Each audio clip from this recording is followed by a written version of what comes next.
여러분, 우리가 흔히 세상을 바꾸는 사람들, 또 역사를 바꾸는 사람들 하고 생각하면 뭔가 대단한 능력이 있거나 큰 힘이 있는 사람들, 권력자들이라든지 부와 명예가 있는 사람들이 세상을 바꾸고 역사를 바꿀 것이라고 우리가 생각을 하게 됩니다.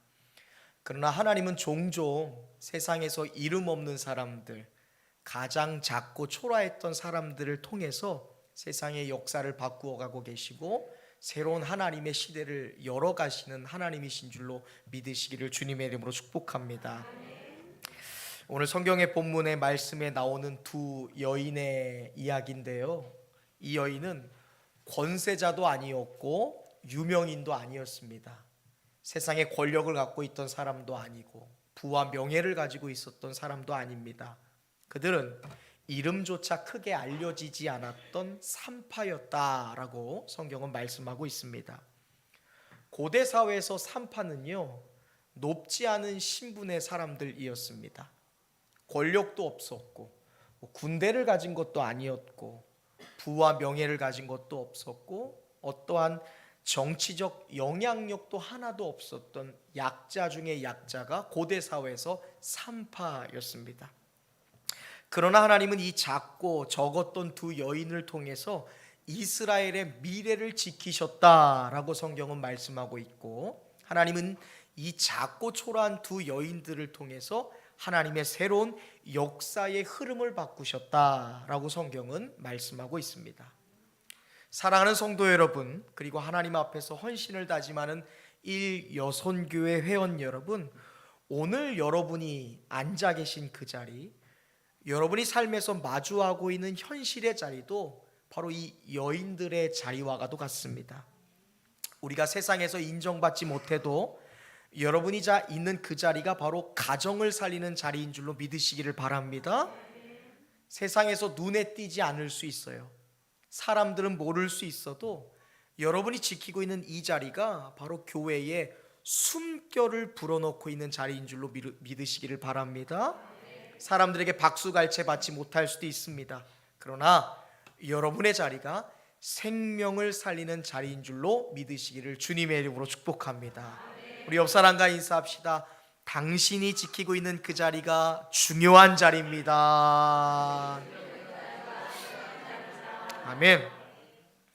정말 그래요. 우리가 작은 기도를 드리는 것 같지만 그 작은 기도가 세상을 바꾸는 줄로 믿습니다. 우리가 날마다 눈물을 흘릴 수 있어요. 그러나 그 눈물이 우리의 가정을 살리는 눈물이 되는 것이고요, 여러분의 헌신이 교회를 더욱 든든히 세우는 능력인 줄로 믿습니다. 오늘 우리가 함께 나누는 말씀을 통해 우리 모두가 이 사실을 분명하게 깨닫는 시간 되기를 주님의 이름으로 축원드립니다. 오늘 성경은 어떻게 시작이 되냐면, 사실 이 중근동에 속한 모든 나라들을 위협했던 큰 흉년이 닥친 적이 있습니다. 그때에 자신의 아들 중에 요셉이 죽은 줄로만 알았던 야곱이 곡식을 찾아서 애굽에 갔던 이 자신들의 아들에 의해서 요셉이 죽지 않고 시간이 지나 애굽의 총리가 되었다라는 소식을 야곱이 듣게 됩니다. 눈에 넣어도 아프지 않은 자식이에요. 사랑하는 라헬이 남겼던 내 아들 요셉이 죽지 않고 살아있다라는 소식을 야곱이 듣게 됩니다. 그래서 야곱이 요셉의 콜링을 받고 아버지 내게 오세요, 내가 아버지를 이제 지키겠습니다 하는 그 전가를 받고 70명의 가족들을 이끌고 야곱이 고향 땅을 떠나서 가나안 땅을 떠나 애굽으로 이주하게 됩니다. 그로부터 300년이 지나요. 그게 바로 출애굽기의 이야기입니다. 야곱이 요셉의 초청을 받아서 애굽으로 이주한 지 300년이 흐른 거예요. 자, 이때 요셉을 알지 못하는 새 바로 왕이 애굽의 파로로 세워지게 됩니다. 그는 하나님의 언약을 모르는 사람이었습니다. 힘을 숫자로만 계산하는 권력자였고 생명의 소중함을 모르는 통치자였다라고 성경은 말씀합니다. 처음 이스라엘 백성들이 가나안 땅을 떠나서 야곱의 후손들이 세겜 땅에 갔을 때 70명으로 시작했는데 100년, 200년, 300년이 지나면서 수를 셀 수 없을 정도로 히브리 민족들이 번성하기 시작했습니다. 하나님의 은혜였죠. 그런데 이것을 요셉을 모르는 새로운 바로 왕은 위협으로 느꼈습니다. 이 당시에 요셉 이 애굽의 바로 왕이 이스라엘 백성들을 지칭하던 단어가 히브리인이라는 뜻이에요. 히브리인이라는 것은 저 멀리 강을 건너온 사람들이라는 뜻이에요. 강을 건너왔다는 것은 무엇이냐면 근거를 알 수 없는 백성이라는 말이에요. 너희는 족보가 없어, 어느 나라 사람이야 하면서 비아냥거리는 말이 히브리인이라는 뜻입니다. 그러니까 이렇게 강성해진 히브리인 백성들을 애굽의 바로 왕이 위협으로 느낍니다. 그리고 정책적으로 이 히브리인들을 억압하기 시작해요. 그래서 우리 오늘 본문 이전에 보니까 바로 왕이 노역을 시키는 거예요. 바로의 군사를 이용해서 매를 가합니다. 학대를 가하면서 이스라엘 백성들을 노예로 삼기 시작합니다.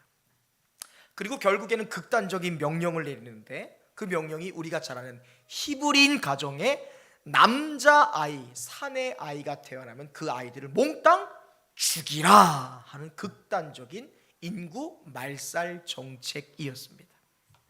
여러분, 이 명령이 누구에게 내려졌습니까? 오늘 본문에 나오는 두 여인이죠. 히브리인 산파였던 십브라와 부아에게 이 명령이 떨어진 거예요. 얼마나 많은 사람들이 태어나겠습니까? 히브리인 가정 가운데. 근데 그 아이를 받아주는 산파가 아이가 뚝 태어날 때 남자 아이면 어때요? 그 자리에서 죽이라는 거예요. 여자 아이면 살려두라는 것이죠. 왜 산파일까? 산파는 출산의 현장에 있는 사람들입니다. 생명이 빛을 보고 세상으로 첫 나오는 순간을 함께하는 사람이라는 것이죠. 우리에게는 참 행복한 소식이지만 태어나는 새 생명에게 있어서 출산의 현장이라는 것은 가장 약한 자리를 말하는 것이죠. 그러니까 가장 약한 자리에 실세를 가지고 고난을 받았던 사람들이 바로 이 두 산파였습니다. 바로는 너무나 잘 알고 있었어요. 생명을 없애기 위해서는 생명의 문지기를 장악하라는 것이죠. 그래서 두 여인에게 어때요? 겁박을 하는 거예요. 내가 너에게 권한을 주는데 너희는 반드시 이것을 지키라. 생명을 죽이라. 여러분, 오늘날도 다르지 않습니다. 사탄이 끊임없이 우리에게 말하는 것은 무엇이냐면 죽여라, 없애라, 버려라, 포기하라, 멈춰라 하는 죽음의 메시지입니다. 그러나 그러한 시대 속에서 하나님은 분명하게 우리에게 말씀하고 있어요. 저를 따라 고백해 보시겠어요? 살려라, 세워라, 품어줘라. 할렐루야. 여러분, 이것이 바로 생명의 메시지예요. 저와 여러분들이 하나님의 백성으로서 죽음의 메시지, 사망의 메시지가 가득한 이 시대 속에서 생명의 메시지를 붙잡을 수 있기를 주님의 이름으로 축복합니다. 생명과 죽음, 생명과 사망이 충돌하는 그 자리 한가운데서 살아가고 있는 우리를 향해 하나님이 오늘 묻고 계시는 거예요. 과연 누가 생명의 문을 지키겠는가? 17절 말씀, 이 말씀은요 오늘 설교의 핵심이라고 할 수 있습니다. 핵심. 우리 1여선교회 회원들, 오늘 헌신을 다짐하시는 분들이니까요 17절 말씀 눈 크게 뜨고 한번 읽어보시겠어요? 오늘 핵심의 메시지입니다. 읽어보시죠. 시작. 17절이요 17절. 17절 읽습니다. 시작.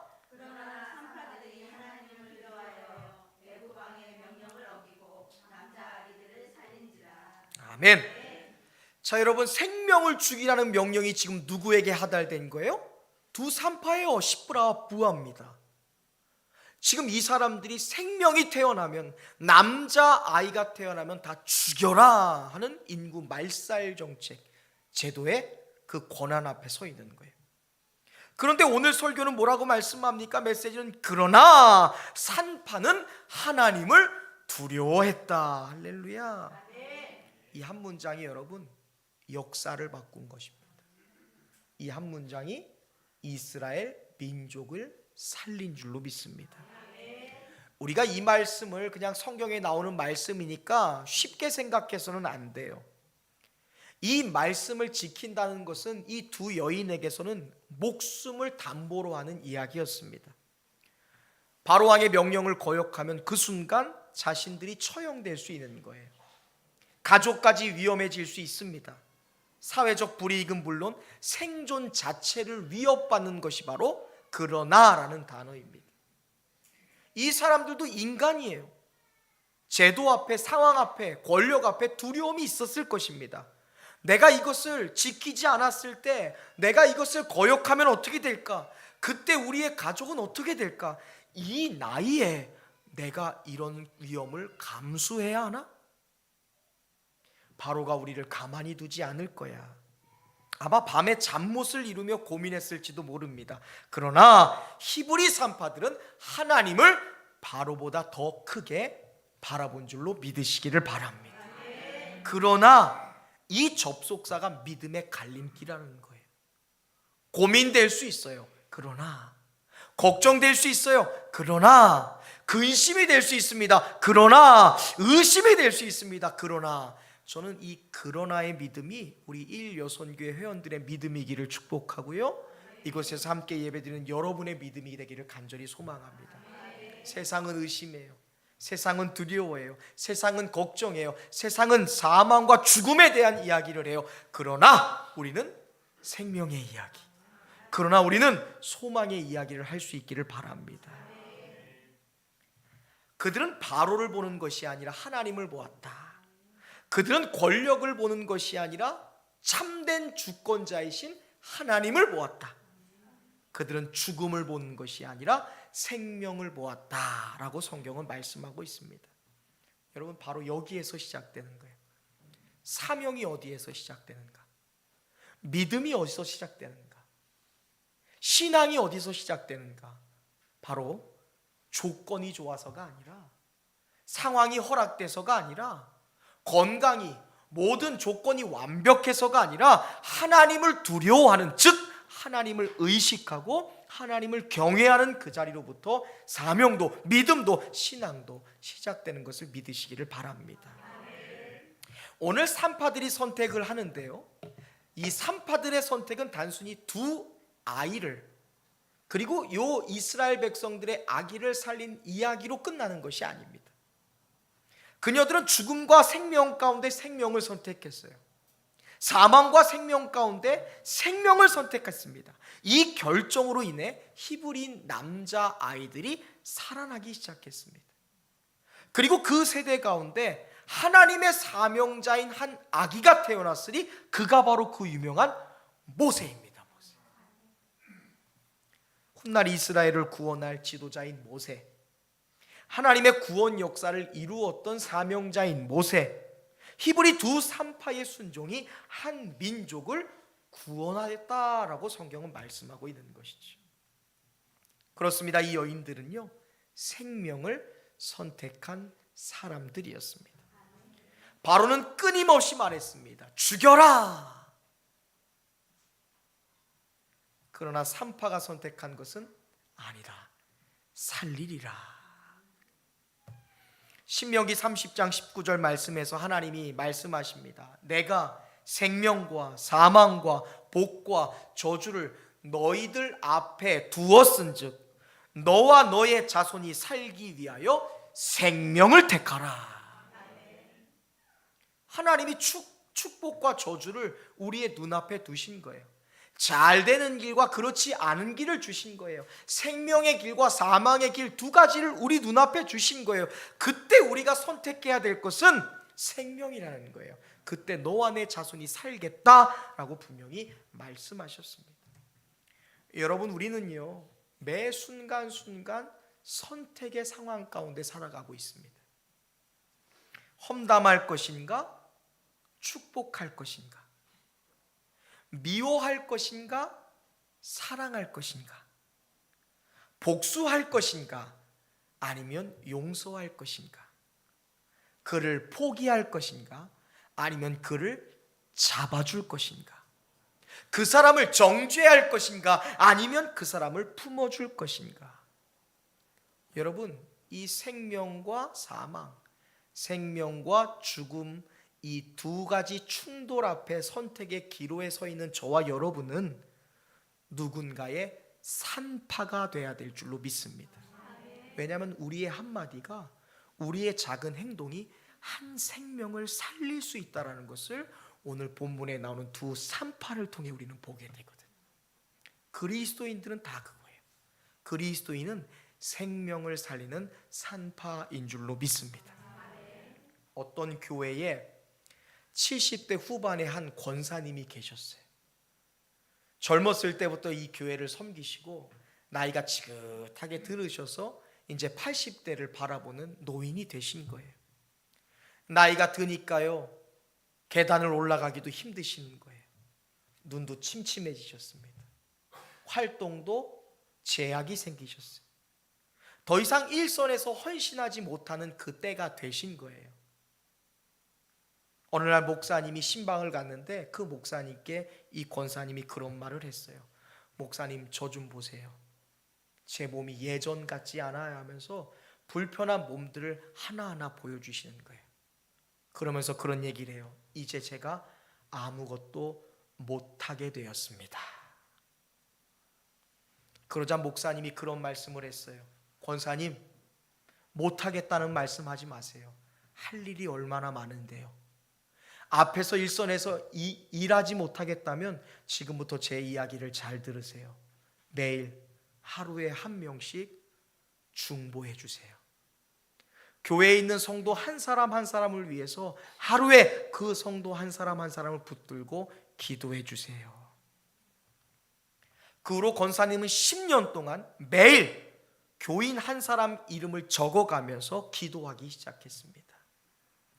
그 기도 속에서 방황하던 사람들이 주님 앞에 돌아오는 역사가 있었고, 그 권사님의 기도 속에서 목사와 선교사님들도 나왔고요. 그 기도 속에서 교회가 더욱 든든히 세워지고 부흥하기 시작했습니다. 시간이 지나서 그 권사님이 하나님의 부르심을 받았어요. 목사님이 장례 예식을 준비하던 중에 권사님이 남겼던 오래된 기도 책자를 보게 되었어요. 매일매일 10년 동안 그 권사님이 하루에 한 명씩 성도의 이름을 적고 그를 위한 중보의 기도 제목을 적었던 기도 책자였어요. 근데 여러분, 그 기도 책자의 맨 마지막에 뭐라고 써 있는 줄 아세요? 나는 산파입니다. 하나님이 나를 통해 영혼을 살리셨습니다. 사랑하는 일여손교회 회원 여러분, 여러분은 이미 이 우리 교회의 어떤 분들보다 더 많은 인생을 살아오셨을 거예요. 그러나 여러분, 이 권사님의 이야기를 통해 우리가 깨닫는 것은 여기서 끝이 아니라는 거예요. 우리는 더 깊어질 나이를 보내고 있습니다. 여러분의 기도는 멈추면 안 되고 더 뜨거워져야 됩니다. 여러분의 기도는 더 깊어져야 됩니다. 그리고 더 강해져야 될 줄로 믿습니다. 왜냐하면 여선교회라는 것은요, 단순히 친목 모임이 아니거든요. 여선교회는 생명을 살리는 영적 산파 공동체이기 때문에 그렇습니다. 오늘 본문 21절에 아주 놀라운 축복을 우리에게 설명해 주고 있습니다. 21절, 우리 일여손교회가 아닌 다른 성도님들, 우리 함께 읽어주시죠. 21절입니다. 시작.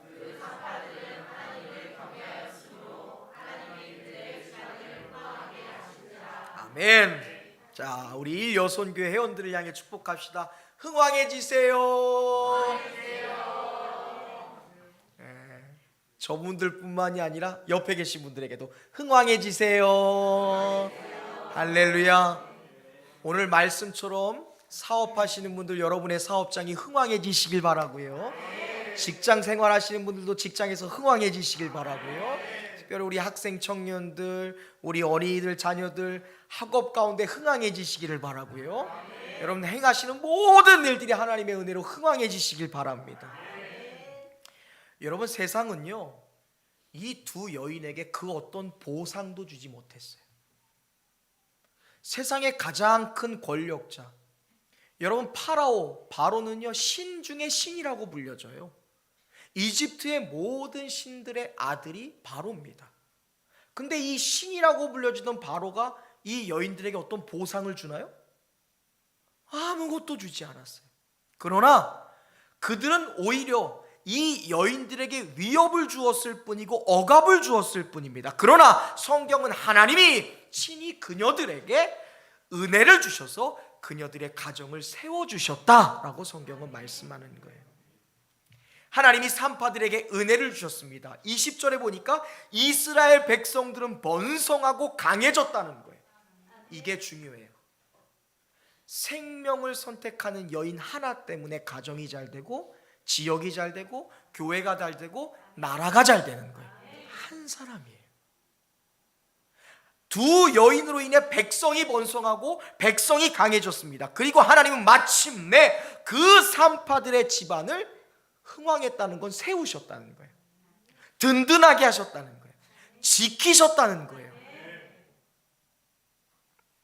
예수님은 마태복음 10장 42절에서 이 작은 자 중에 하나에게라도 냉수 한 그릇이라도 주는 자는 결단코 하늘의 상을 잃지 않을 것이다 라고 말씀했어요. 작은 자에게 하는 친절이, 연약한 자에게 하는 그 사랑의 헌신이 하늘의 상을 얻게 할 것이라고 말씀하셨어요. 여러분, 저는 여러분들이 이 성경이 말하는 흥왕하게 되는 원리를 여러분 잘 기억하셨으면 좋겠어요. 인생의 최대치라는 것은요 사람이 만드는 게 아니에요. 우리가 열심히 뛴다고, 우리가 백방 노력한다고 내 인생의 최대치가 늘어나는 게 절대 아닙니다. 우리가 아무리 열심히 노력해도요 100m 빨리 들어가는 거 5초 차이예요. 아무리 열심히 노력해도 5초 더 빨리 가는 거예요. 그게 내 인생의 최대치를 말하는 것이 아니에요. 아무리 빨리 가도 오토바이가 더 빨라요. 아무리 빨리 뛰어도 자전거가 더 빠릅니다. 내가 갖고 있는 인간적인 최대치는 사람이 올리는 것이 아니에요. 오늘 성경은 분명히 말씀해요. 인간의 최대치는 사람이 아니라 누가? 하나님이 늘어나게 하신다. 그녀들의 인생의 최대치를 누가 만드신가요? 하나님이 은혜로 그녀들의 인생을 흥왕하게 하신지라. 여러분, 하나님 앞에서 그러므로 여러분의 헌신은 헛되지 않고요, 여러분의 기도는 절대 사라지지 않고요, 여러분의 눈물은 증발되지 않습니다. 왜냐? 하나님은 다 기억하시거든요. 여러분, 오늘 본문에 나오는 십부라와 부하라는 두 여인은 위대한 설교가도 아니고 부자나 명예자도 아니고 기업인도 권력자도 아니었습니다. 세상 속에서 살아가던 그냥 너무나 평범하던 여인이었어요. 그러나 성경은 그들은 하나님을 경외하였고 생명을 소중히 여기는 여인들이었다라고 말씀합니다. 그리고 마침내 하나님이 그 두 여인을 통해 이스라엘의 역사를 바꾸셨다라고 말씀합니다. 오늘 하나님이 묻고 계신 것 같아요. 과연 누가 이 시대에 산파가 되어 생명을 살리겠느냐? 이 부르심 앞에 먼저 우리 일여손교회 회원들이 믿음으로 응답할 수 있기를 바랍니다. 여러분, 일여손교회 회원들, 그리고 이 자리에 함께 모여있는 모든 여성들 잘 기억하세요. 여러분이 가정을 살리는 산파가 되시길 바랍니다. 남편을 위해, 자녀를 위해, 여러분의 손주들을 위하여 기도할 수 있기를 바랍니다. 또한 여러분 교회를 살리는 산파 되시길 바랍니다. 비판이 아니라 중보로, 비교가 아니라 축복으로 교회를 세워가시길 바랍니다. 그리고 다음 세대를 살리는 산파가 되시기를 바랍니다. 오늘 우리 일여손교회가 하나님 앞에 감사하는 마음으로 맛있는 떡을 준비했대요. 그런데 내년에는, 아니 내년 말고 올해 이제 오늘 끝나고 나서는 다음 세대를 세우는 일에 여러분 헌신하시길 바래요. 네? 여러분이 갖고 있는 그 인생의 노련함들, 여러분에게 주신 물질적인 풍요가 있습니까? 이것으로 다음 세대를 살리는 산파가 되시길 바랍니다. 또한 이 시대의 약자를 살리는 산파가 되시길 바랍니다. 여러분 주위에 홀로 된 사람이 있을 수 있어요. 외로운 사람이 있을 수 있죠. 병든 사람이 있을 수 있습니다. 그들을 찾아가서 은혜로 살리시기를 바랍니다. 여러분의 기도와 헌신과 구제가 민족과 가정과 교회를 살릴 수 있다는 것을 여러분 기억하시길 바랍니다. 또한 오늘 헌신 예배를 위해 이곳에 모인 모든 성도들이 함께 결단했으면 좋겠습니다. 주님, 저를 사용해 주세요. 죽어가는 영혼, 죽어가는 이 나라와 이 민족, 죽어가는 가정을 살리는 산파, 그리고 그 영혼 곁에서는 산파가 되게 하옵소서. 생명을 살리는 산파가 되게 하여 주옵소서. 하나님은 여러분을 영적 산파로 부르고 계심을 믿으시기를 바랍니다. 우리는 세상의 사망의 문화를 따르는 사람들이 아닙니다. 우리는 생명의 복음을 붙든 사람들이고 생명을 살리는 사람들인 줄로 믿습니다. 이제 하나님의 부르심 앞에 우리가 결단할 수 있기를 바랍니다. 하나님, 내가 사람을 두려워하지 않고 하나님을 두려워하겠습니다. 내가 세상 앞에 서 있는 것이 아니라 하나님 앞에 서서 살아가겠습니다. 그리고 제 남은 인생 생명을 살리는 일을 위하여 제가 헌신하겠습니다. 그때 하나님이 여러분의 가정을 세우시고 여러분의 기도를 기억하셔서 생명을 살리시고 우리 교회와 이 나라와 이 민족을 살리는 놀라운 영적인 산파로 저와 여러분을 그리고 우리 교회를 사용하실 줄로 믿습니다. 기도하겠습니다. 하나님, 세상의 역사를 바꾸는 사람들은 권력자가 아닙니다.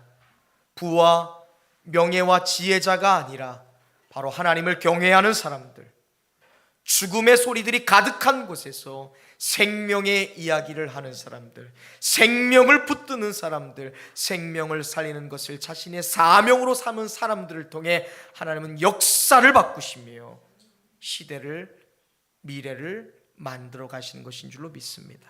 오늘 헌신을 다짐하는 일여손교회 회원들, 가정을 책임지고 미래를 책임지고 이웃을 책임지고 아버지 주님이 원하시는 하나님의 사명들을 채워가는 영적 산파로서 쓰임받을 수 있도록 인도하여 주옵소서.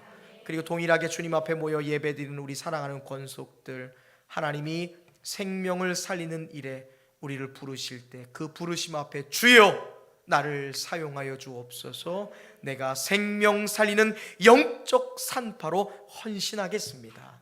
주님 앞에 믿음으로 고백하여 하나님의 축복과 은혜를 받아 자신의 삶이 가정이 왕성하게 되는, 흥왕하게 되는 그런 기적의 주인공 될 수 있도록 은혜 내려 주시옵소서.